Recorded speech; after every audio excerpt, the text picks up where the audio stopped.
In the collaborative hands-on set, we find ourselves in a completely different situation. Part of the content is presented by the instructor, while the remaining part is built through interaction among students and with the instructor. Students are required to interact frequently with one another to build content through an inductive process, starting from practical exercises, laboratory experiments, explorations in virtual reality environments, and so on. The instructor guides the interactions among students, facilitating the research, organization, and sharing of information, concepts, applications, and so on. Such frequent and interactive exchanges are more easily managed in medium to small classroom settings.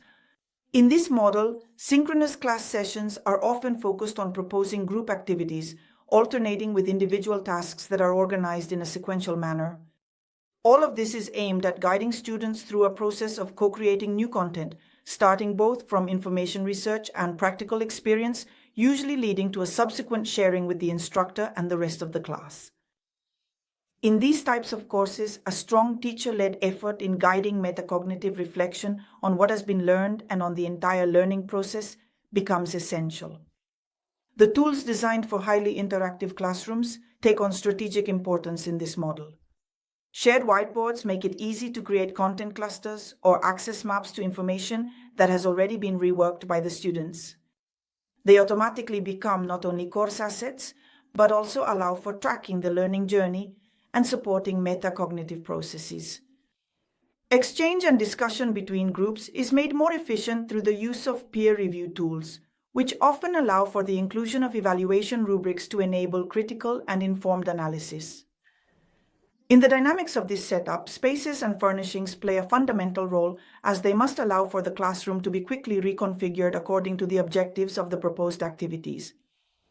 Modular tables, mobile seating, and the ability to use the entire environment flexibly ensure great freedom from organizational and logistical constraints. By applying smart learning design, courses that follow this model are primarily focused on events involving application and hands-on experience, production and research, reflection, and metacognition. In hands-on collaborative classrooms, students are actively engaged in producing new content and in practical applications. However, they run the risk of losing sight of the educational path they are following and the meaning of the activities proposed to them. In this context, it becomes more important than ever to activate moments of reflection and metacognition, encouraging students to think about what they have done, the individual and collaborative strategies they have adopted, and to relate it back to the course learning outcomes. Meta-reflection can be initiated at the beginning of the course when the educational plan is presented. It can be revisited before or after each activity, and it can also be resumed at the end of the lesson or topic by reasoning about the structure of the knowledge acquired and at the same time reflecting on how this acquisition was achieved. Finally, a space can be offered at the end of the course during which participants can discuss how and to what depth the learning outcomes have been achieved, what challenges and difficulties were faced, what resources each participant brought into play, and which strategies proved to be effective. In the collaborative hands-on set, synchronous lessons are often dedicated to co-construction or reworking of content and practical activities.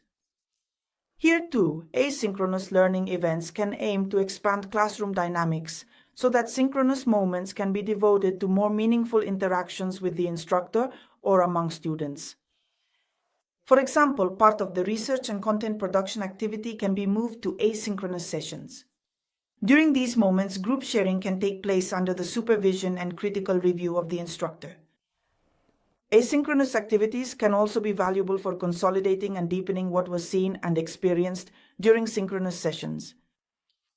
It is also possible to propose individual or group reflection activities on content shared synchronously. In this way, between one lesson and the next, students are encouraged to reflect on the content, perhaps developed by other groups, and to connect it to the course's learning outcomes, also considering the relationships and links between the content itself. Here too, short and well-designed activities are sufficient, which do not require a significant time commitment from the students.